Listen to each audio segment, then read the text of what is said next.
Muy buenos días. Hablaremos hoy sobre la educación en Colombia y su influencia en la tradición pedagógica alemana a partir del documento del profesor Andrés Klaus, Educabilidad, Formación, Antropología Pedagógica, Repensar la educación a la luz de la tradición pedagógica alemana.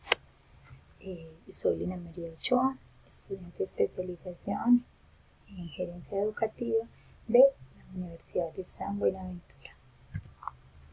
Partimos entonces del concepto que emite el profesor Klaus en su documento: los conceptos de ser descontextualizados y al ser traducidos pierden su esencia. Se aborda desde esta frase porque el doctor hace una crítica frente a la traducción que se hiciera de alguna terminología alemana y que se pusiera en contexto en nuestra educación. Se habla entonces de educabilidad o formabilidad. En Alemania, Bildungsmarke traduce formabilidad y hacer la traducción al español se contextualiza como educabilidad. La traducción de este término permite abrir la discusión y reflexión de su uso en la educación colombiana. El término educabilidad nos lleva entonces a pensar en el filósofo y docente Johann Friedrich Herbart, quien escribiera el libro Esbozo de Lecciones Pedagógicas y que fuera traducido por Lorenzo Luzuriaga en 1935 como Bosquejos para un curso de pedagogía. Y es a partir de esta traducción donde los términos educabilidad y formación hacen presencia. En su documento, el profesor Klaus hace una crítica a la traducción del término, en tanto la palabra Bildungsmarke no tiene una traducción precisa al español y aún así adquiere gran peso en las discusiones y apreciaciones pedagógicas que le suceden. Para la traducción y la tradición alemana, el término Erziehung es educación, donde interviene un A y un B, y ese A influye directamente en un B, y también se habla del término formación como Bildung, entendido esto como un proceso de autorregulación constante.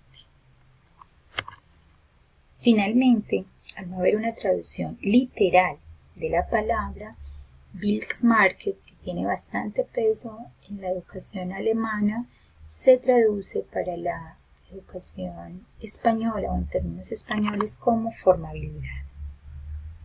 A su vez, esta traducción llevó a la pedagogía a trabajar en dos campos teóricos. Uno, la teoría de la educación, que responde al cómo en la pedagogía, y otro, las teorías de la formación, que nos estarían hablando del qué y el para qué en la pedagogía.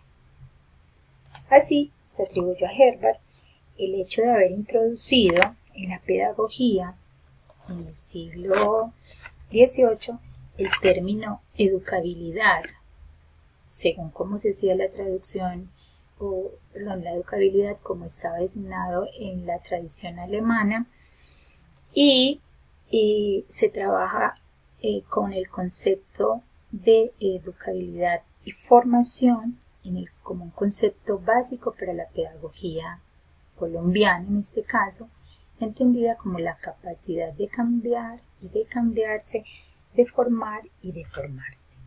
La formabilidad así se convierte en una condición que el ser humano debe tener para que haya formación, y que esa formación se da a través de la educación. Educación con la característica de actualización, una actualización que se va dando de acuerdo al momento histórico en que se desarrolla el sujeto y las sociedades, y que se van a estar dando por medio de las acciones educativas que se emprendan. El concepto de formabilidad va adquiriendo fuerza reflexiva en diferentes contextos, como es en el de la antropología pedagógica.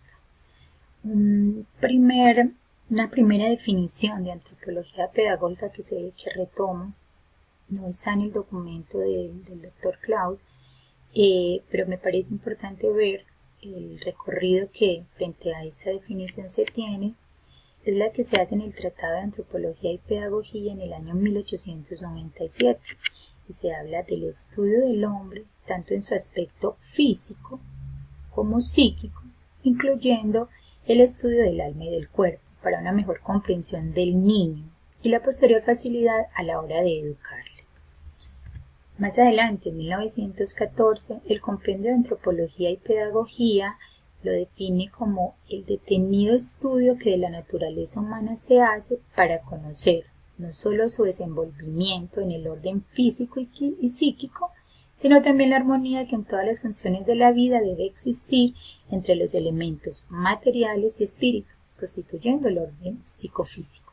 Nótese acá que ya no solamente se habla del niño como educable, sino que se tiene en cuenta la naturaleza humana. Nos lleva entonces, retomando nuevamente una frase del doctor Andrés Klaus, a tomar fuerza con esa frase que dice: hoy más que nunca la educación y la formación humana no pueden ser pensadas al margen de la cultura y de los contextos en los cuales está inmersa. Y traigo a colación esta frase porque en el recorrido que hemos venido haciendo en socioantropología vemos como la individuación y la socialización van tomando fuerza. Y si nos devolvemos un poco a la definición primera de antropología, vemos como también se habla del alma y del cuerpo. Y es de notar que para la época la parte religiosa y moral tenía gran peso. Más adelante vamos a ver cómo hay un cambio en ese proceso de construcción de definiciones antropológicas y cómo, de acuerdo a ese momento histórico, también ese concepto de antropología pedagógica cambia. Nos lleva entonces también a que a través para la pedagogía colombiana también se piense en el discurso pedagógico y se abran discusiones en torno a la educación en Colombia. Y se habla, el Ministerio de Educación Nacional pone unos núcleos de saber pedagógico y frente a ellos se hablan algunos debates. Debates de encuentro. Primero, mirar la educabilidad del hombre en general y de los colombianos en particular, la enseñabilidad de las disciplinas y saberes producidos por la humanidad, la estructura histórica y epistemológica de la pedagogía y las realidades y tendencias sociales y educativas a nivel institucional, nacional e internacional. 4 núcleos a través de los cuales se abren las discusiones pedagógicas.